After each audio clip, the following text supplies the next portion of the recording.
This video was brought to you by Markus Bil, Elbilmek, ABRP, Stormberg, Kempower and Bilkomponenter.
Yo, what's up? We're now sitting in a Fisker Ocean Extreme. Welcome to the video game sounds. No, that sound here is the lane departure, whatever one is. You have to go to safety, ironically, and then go to lane departure warning, whatever, and then disable that shit. And then the other sound is the overspeed warning. So then you go to driving assistance, and then you find the overspeed, and then you disable that shit. Okay, now we're good. So let me set cruise control. We only have dumb cruise control here, unfortunately. No adaptive cruise control. So yeah, I have a lot of stuff to say about this Fisker. Oh wait, let's see, do we have enough? Yeah, okay. We don't have to turn on any cabin light, I think. We have some daylight coming now, so it's 5:15 in the morning. But yeah. So the Fisker Ocean here is probably, I don't know, the most, I'm not sure what to say. Maybe not the most hype car in 24, sorry, we're in 24 now. Maybe the car that most people don't believe in because of the situation of Fisker. You know, they're about to go bankrupt. I intentionally did not mention this in every video, because then it'll be like, oh yeah, banana box test, yeah, but remember that Fisker is going bankrupt. Oh, range test, yes, but remember that Fisker is going bankrupt. I'll just mention it here instead, that they are in some deep shit. The stocks have dropped, plummeted to almost nothing. They're about to be taken off the stock market. They need to get funds ASAP, schnell, yeah. And as a result of that, they slashed the prices like crazy. So this Ocean Extreme, normally this is the top spec, right? It usually costs around 600 and 620k NOK. I'm not sure about other markets, but they slashed the price by 200,000 NOK. So you can get one pre-produced stockpile outside of the Fisker Center, I suppose, for only 400 to 420k NOK. And I mean, for that price, it is a bargain. Because, you know, later today, I'm gonna pick up an Audi Q4 e-tron Sportback with a new motor, the AS 550 motor, or with a Quattro. It's called 45 Quattro, with lots of equipment also. And that e-tron cost over 700,000 NOK. Think about this. You can get this Fisker for 300,000 less, and this Fisker actually has more range because it has a whopping 113 kilowatt hour battery. I have done some tests, and my charging test indicates that we do actually have around 106 kilowatt hour net capacity. But you can get this car, but is it good? Well, let me answer that first. It has plenty of space, remarkably good space. Maybe because it's so boxy. So 28 banana boxes, that is on par with Model X, that is about a lot bigger. Or, you know, okay. But the car is not that big. It's almost 4.8 meters long. And what else is it? When it comes to noise levels, at least at low speed, it has really good noise levels, right on par with actually Mercedes and Audi and BMW. At higher speed, however, seems like we have more noise. The noise increases more than some of the other cars, even though we have double glazed window in the front and the back. So I'm not sure what's up with that. We have winter tires on, by the way. Maybe the winter tires are a reason why the noise level at low speed is so good, but then at high speed something happens. But yeah, what else? When it comes to acceleration, okay, at least it's consistent. I did the 90 to 10% acceleration, but the car spins from standstill. We can try now, but we have almost no traffic. Let's just try. Yeah, why not? Why not? We are in Norway, and this road here has very little traffic, especially in this direction. Okay, see here? Do this. Well, I got the error now. Charge port open. Okay, this time it didn't spin, but I think the battery is a bit too cold, and yeah, I wasn't in the launch mode. But okay, the whole launch mode also, I need to comment on that. It is in driving here. Let me just I seem to misclick the buttons here for cruise control. We have 495 launches left. But let's try. If I put it, still have no traffic. Okay, let me just quickly brake. Still no traffic behind. I'm just checking. Okay. Well, okay. Put on the boost mode.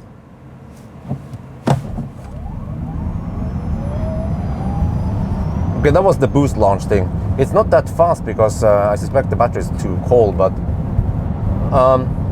we still have 495 remaining boosts. We did not use one boost there, even though we did everything correctly. So this is, and also now I cannot turn off the boost. I can turn off the boost when I'm stationary. Okay, whatever. So, yeah, as a car, it is actually quite good. The space here is also remarkably good. We have pockets here in the back. Here we have two charging pads. We have the bridge design, no space here. This center console here is a bit small in my opinion. There is no glove box, but at least you have a little bit weird here. We have two shelves under each. I mean, we have a shelf under each seat, front seat. So I think in terms of storage like that, like you know, it should be on par with a car with conventional glove box. And oh yeah, there, I was going to demonstrate to you at that bridge. You saw the cruise control disengages over there almost every time. I wanted to demonstrate this. It's weird because no other car does this. It seems like it loses traction when it jumps over some of the bridge gaps, and then the car decides to disengage cruise control.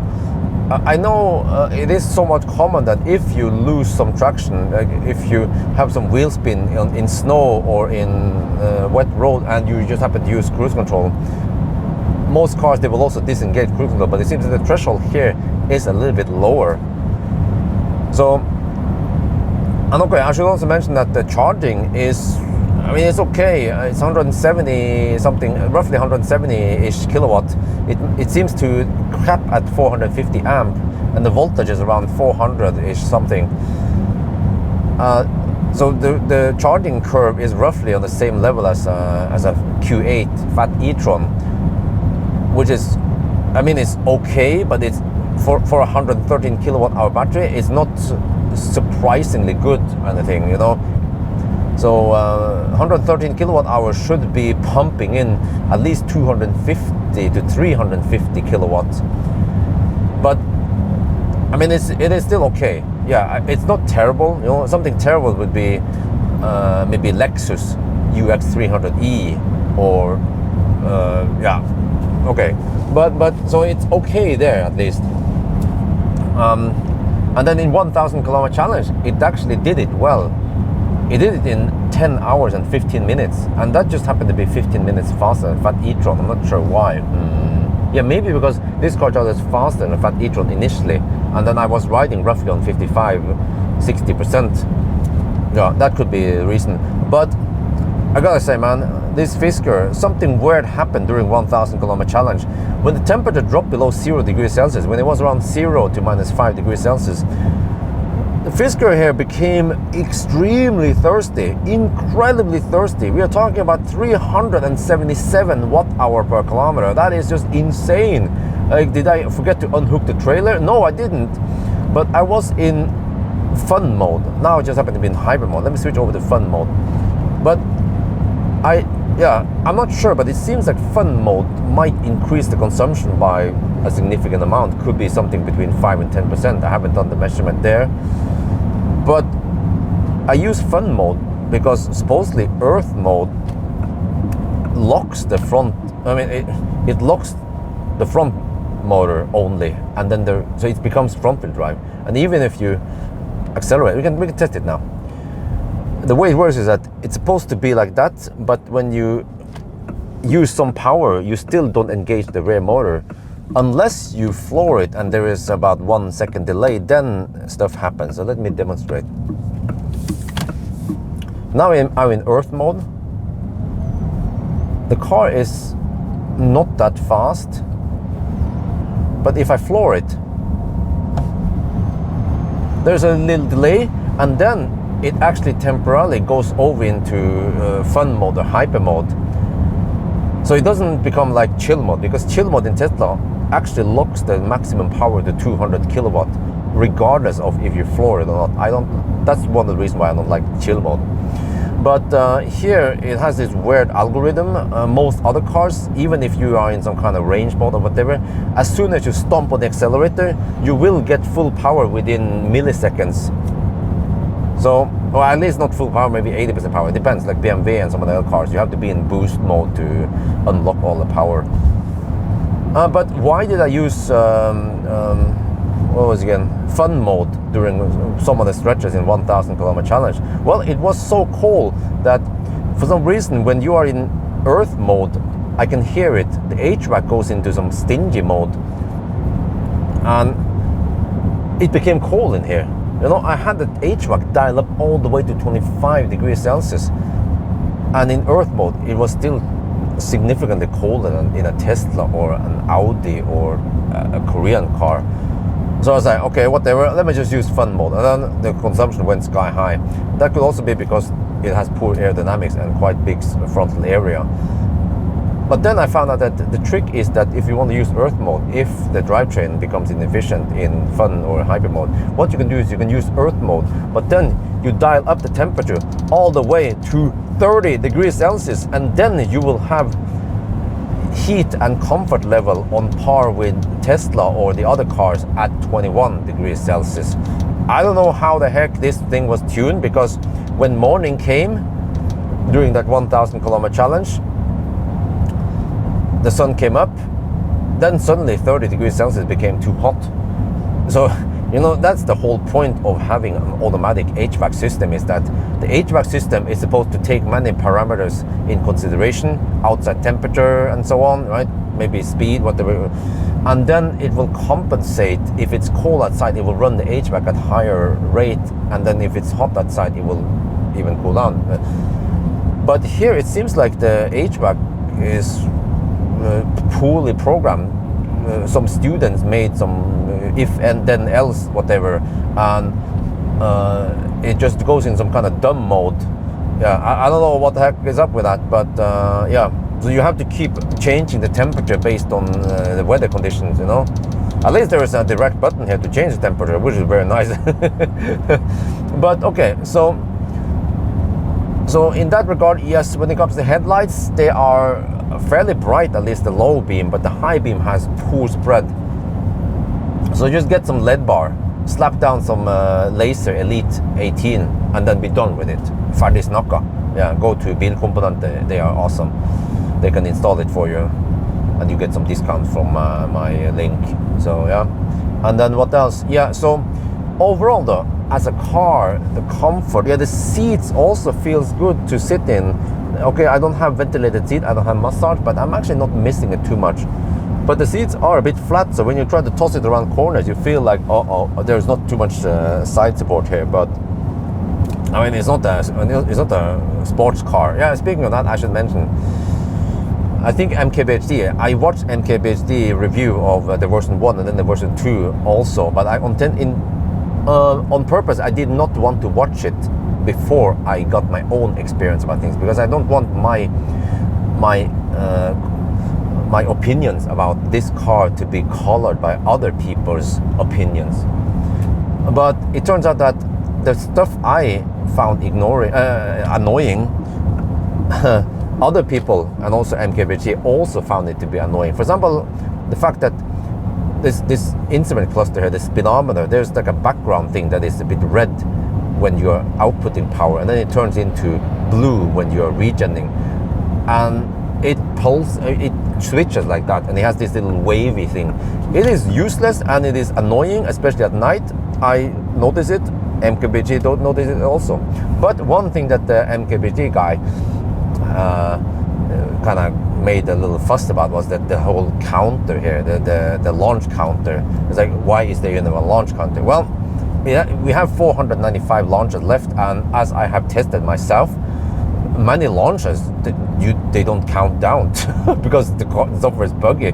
But even if we had 500 real launches and they used up every time, this is not a drag strip car anyway, so you're not going to use those 495 left. It's going to take forever before you use them up, and you have to be in standstill. But as long as you're just now and you just hammer it, then you don't use that counter. So to me, I don't want to sugarcoat Fisker or anything, but 500 launches, that is plenty. I have experience with Tesla that I've done some launches with Model 3 and also, yeah, Model S. I got the impression that my Model 3 performance, MC Hammer, after maybe, let's say 20, no, let's say 50 launches. Oh, yeah, after maybe 50 launches, I felt like the drivetrain became a bit slacky, you know. So it seems like the Model 3 was not built for launches. I mean, I just heard in the news now that they released the new Model 3 Performance. Not ludicrous, which is strange, but okay. And they said in the press release that they basically just took the regular Model 3 long range and they made some small modifications because development cost was high, and they just had to get the model out, and they didn't want to spend too much time making a dedicated performance car. So the performance was quite similar to the long range, and I suspect that the drivetrain didn't get any reinforcements, unlike a Porsche. Supposedly Porsche, they'll be laughing, oh lol, you can launch the Porsche Taycan anytime, any day, as many times as you'd like. The drivetrain is sturdy. That's also what I got, my impression when I tested the Taycan, is that it felt rock solid, the drivetrain. You know, what the heck, man, it smells shit here. Let me recirculate. No, it is already in recircle. Huh? Okay, whatever.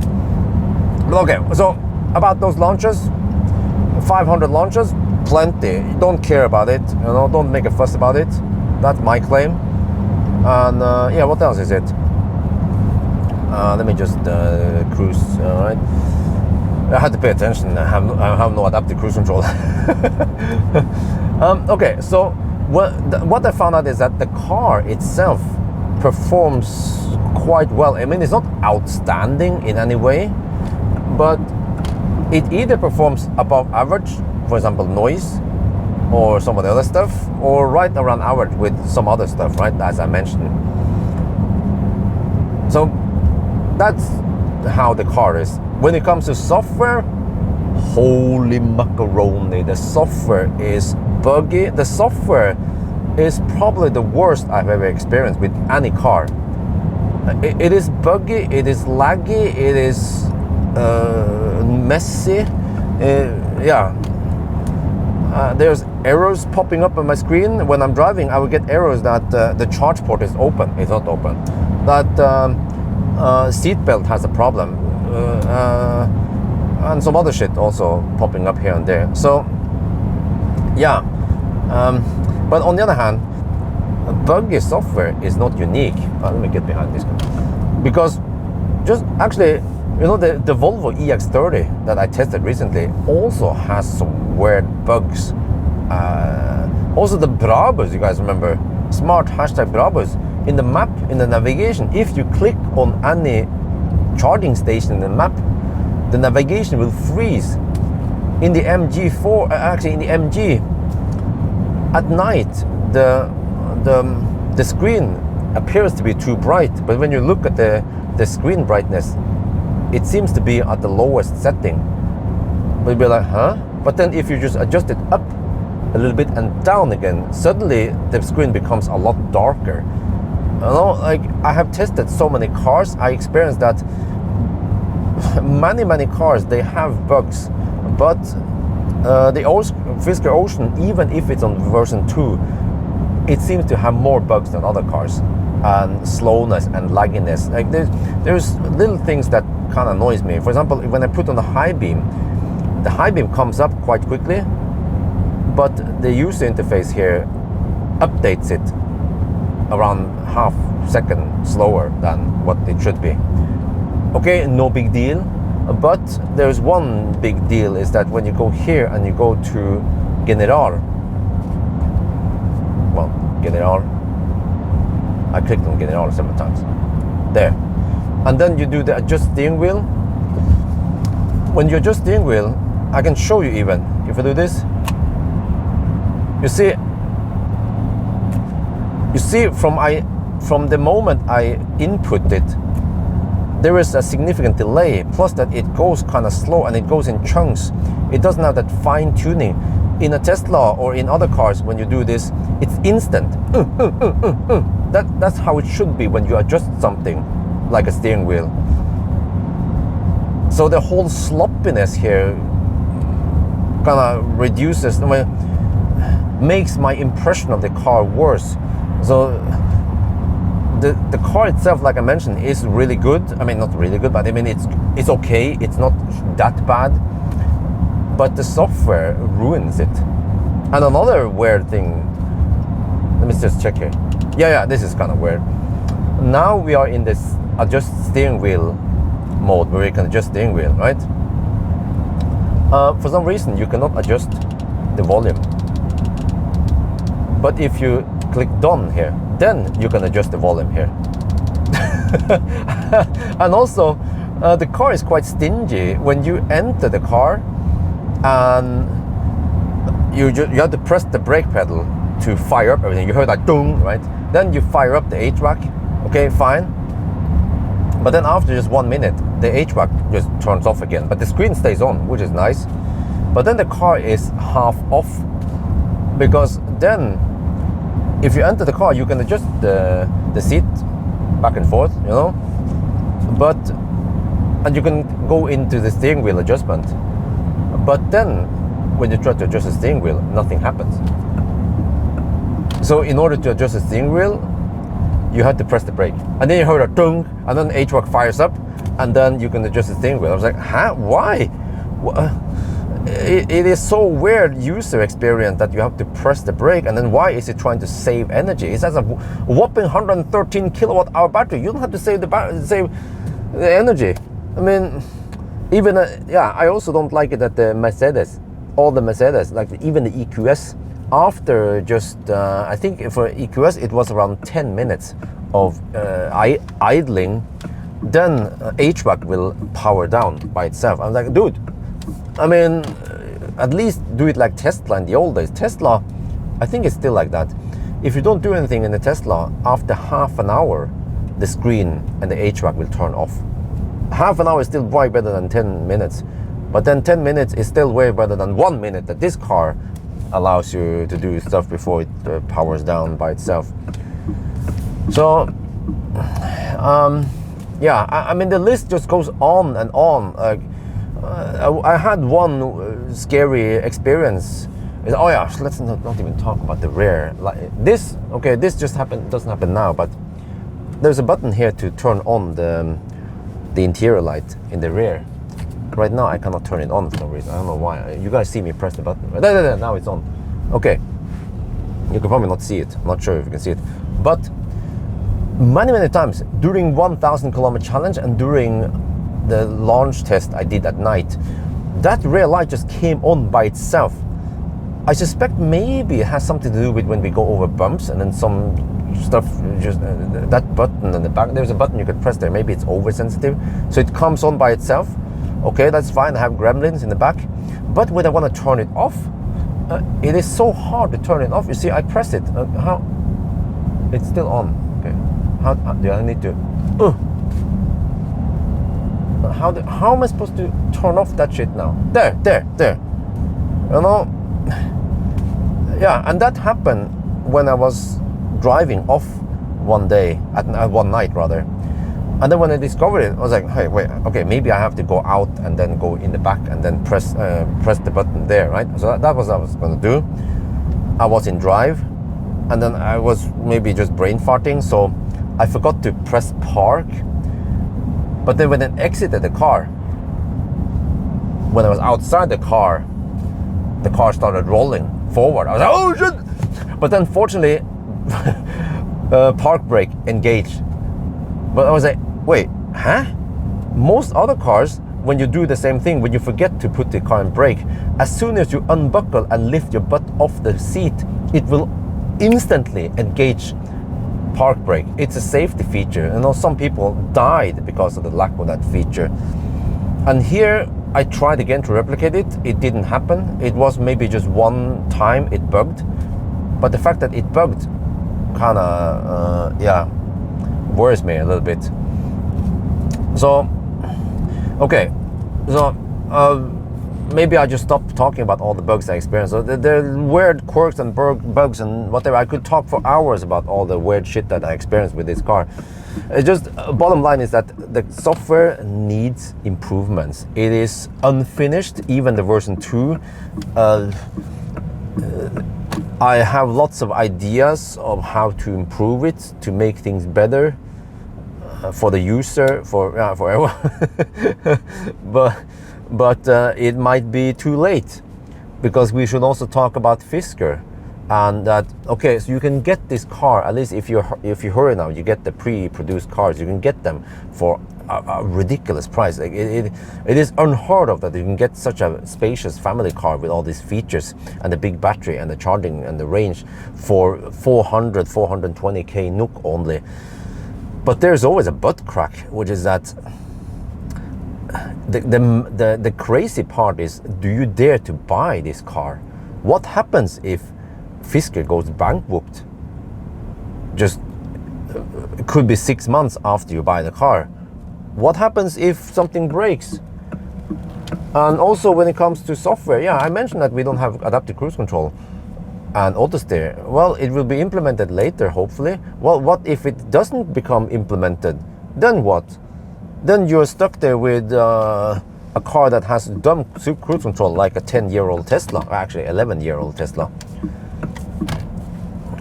And what about other features or bugs? You will suddenly not get any software updates. The car will just stay as buggy as it is now, right? And then what if the drivetrain or the battery goes kaput? What do you do then? Well, maybe you can go to Elbilmek. They can maybe fix some stuff, you know. Motors, they are mostly standard. It's not alien technology here, Battery, maybe they're standard. Maybe Valdemar can pull parts from Magma. I mean, so yeah, maybe there's a way to fix all this. But then what about the cost? Yeah, okay, that's also a thing. Okay, so my guess based on what I know is that a car like this should cost around 600-700k NOK, which means that if you get one for 400k, you have that 200k buffer that you should keep in an account in case something happens outside the warranty when the company goes kaput. Then you can still repair it at some third-party shop, right? Valdemar for 100k NOK, and you still is okay, right? Yeah. Or maybe you can go to insurance. Some insurance companies, they offer some what do you call it again? Some kind of warranty. You have to pay a small amount per month, only like 100k, 100 NOK per month. And then you are insured in case the car goes kaput. But I just wonder if you go to your insurance company and say you want to get this kind of insurance thing. Oh, you can see the freaking thing is flashing now. That's annoying. Well, but if you want to get the same thing here, the insurance company, hopefully they know about the state of Fisker, and they'll be like, okay, it's not going to cost you 100 NOK per month, it's going to cost you 1,000 NOK per month. Are you willing to pay that price? Well, if you're planning on only keeping the car for 5 years, that would be only 6,000 NOK total anyway. Wait, did I miscalculate? 60,000, my bad. My Asian math is failing. 60k NOK for that insurance thing. And then you are covered, right? At least when it comes to motor and battery. Yeah. But I don't know. I mean, are they gonna survive? Well, if they sell a bunch of inventory cars, they could survive and stay alive, right? So, yeah, at least it's not as bad. Okay, my claim after spending 1 week with this Fisker is that the Fisker is not as bad as some people claim it is. I mean, the software is quite bad, but at least the hardware is fairly okay. And compared to the Fisker Karma, the first Fisker that came out, that one was a total fiasco. It was horrible. It was cramped, the screen was tiny and really complicated to operate. I tested the car when I was in, don't remember where I think when I was in Slovakia many years ago. I test drove the car even. You know, it's a parallel hybrid. So it has a fossil engine plus an electric drivetrain, and it was really cramped in there. And the car was, what is the opposite of smooth? It was unsmooth. It was just rattling and making some weird noises. And it was like when you accelerate, you heard, and it was, you know, like some kind of DIY project. It was it was slow. It was slower than the Model S. It was cramped, complicated, you know, expensive. And there are some YouTube videos out there you can watch if you want to know about what happened with Fisker Karma. Just watch it if you're interested. That car, that whole thing there with the Karma was a big fiasco. I feel sorry for the people who bought the fiasco, Fisker fiasco. No, I meant Fisker Karma. It was bad. This car is nowhere as bad as the Karma. What are the chances there was a freaking Fisker Karma there? You never see them because those cars are shit. They are shit. And sorry, Henry Fisker, if you're watching, I tested the car. It is bad, but it's not like parallel hybrids are bad in general. I tested the BMW i8. The i8 is actually insanely good to drive. It sticks in a corner like a sports car, like a go-kart. It is fast. It has the fake engine sound, okay. It is also a parallel hybrid, but it is way better than the Karma. If you have the money, I think it's even cheaper than Karma, and that is the crazy part. Yeah. Okay, anyway, enough about that. So I'm just not just claiming, holy shit, the car in front there. Am I still recirculating? Yeah, I'm still recirculating. So Yeah, that's Karma, okay, the old one. But here, okay, it's not that bad. Where I'm just driving. Holy shit! Even in recirculation mode, I can smell that stuff in front.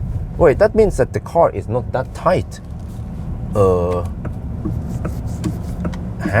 Other cars, when you recirculate, it should be, you shouldn't smell anything. But actually, I have noticed it before when I was in Thailand, especially in Thailand. You know, there's some pollution and shit.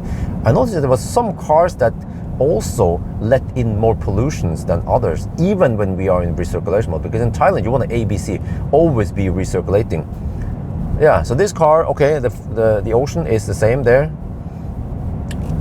But okay, the problem is that okay, back to the whole should you buy this car or not.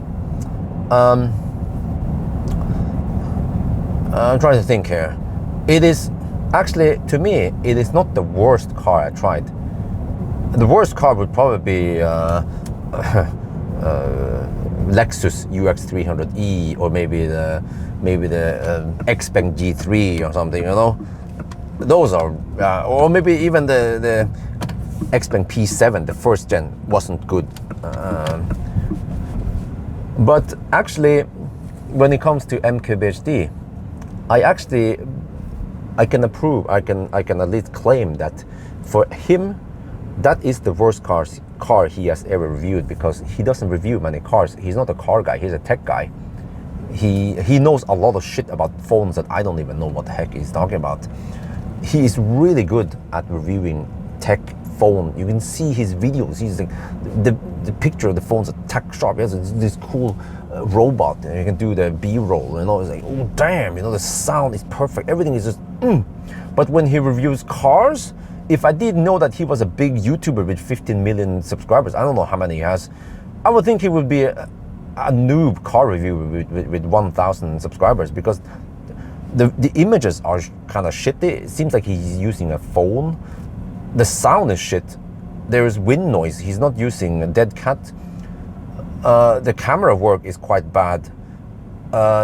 And also in general, okay, no offense, but he doesn't have experience with EVs or reviewing cars in general. So that's why I think when you watch his review of the Ocean, just take it with a pinch of salt.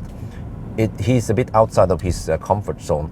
I don't want to talk down on him. I highly respect him. He's an awesome YouTuber. It's just that when it comes to car reviews, especially that car review, yeah. But again, like I said earlier, I don't want to sugarcoat Fisker. It is still not the best car I tested.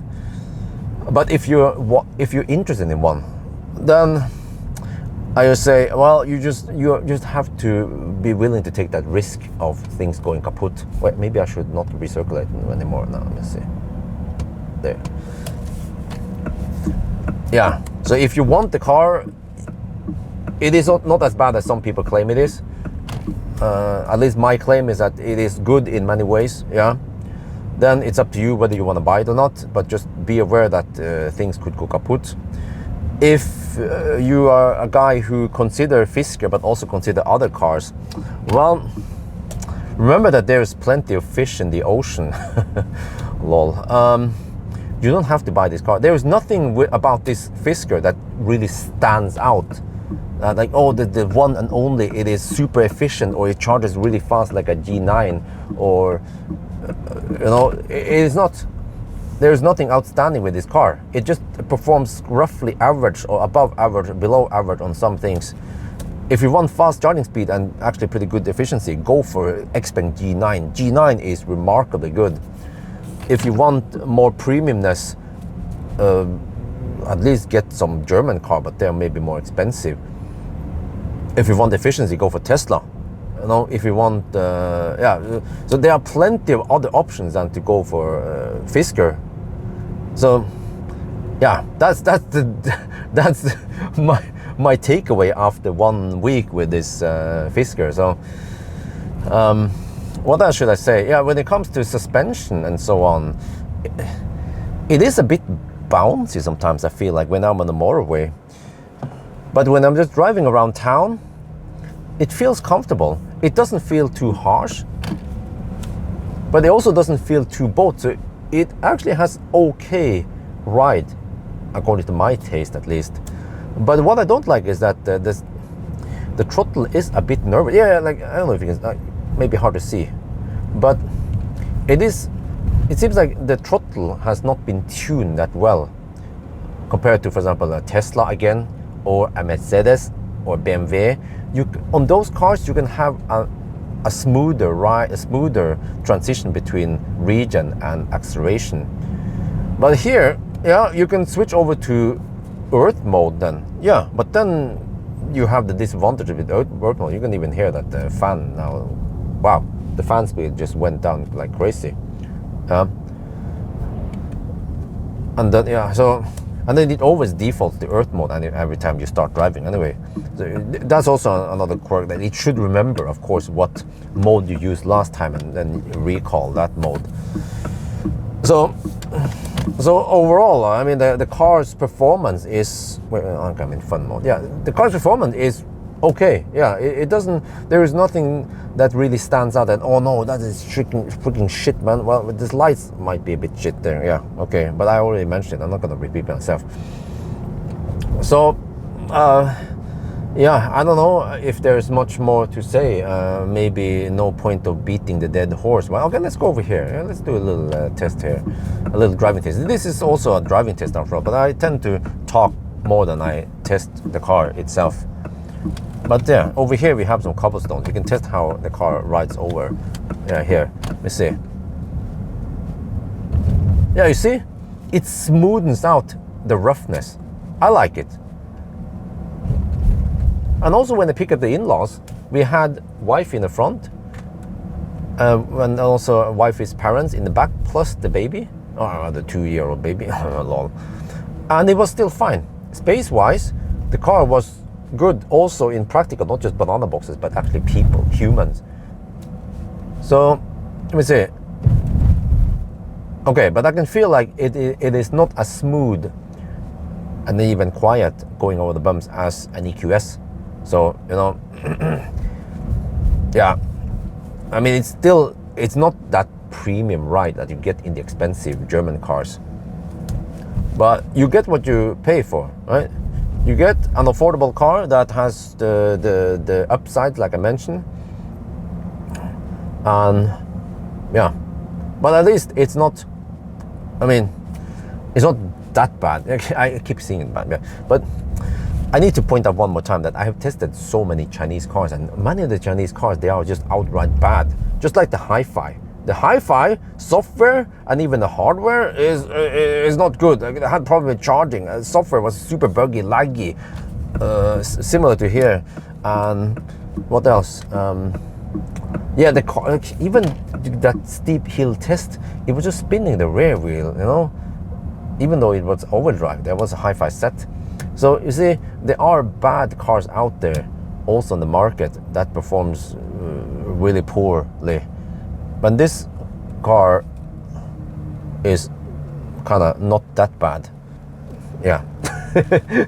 Okay, but anyway, let me try over here. I forgot, here we also have more cobblestones.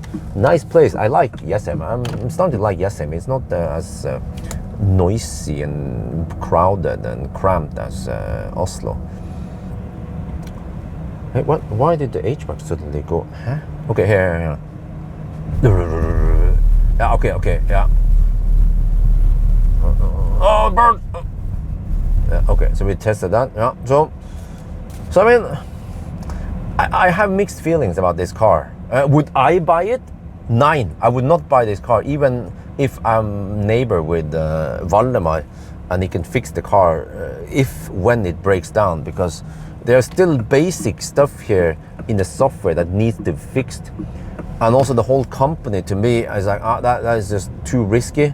I don't want to take that risk.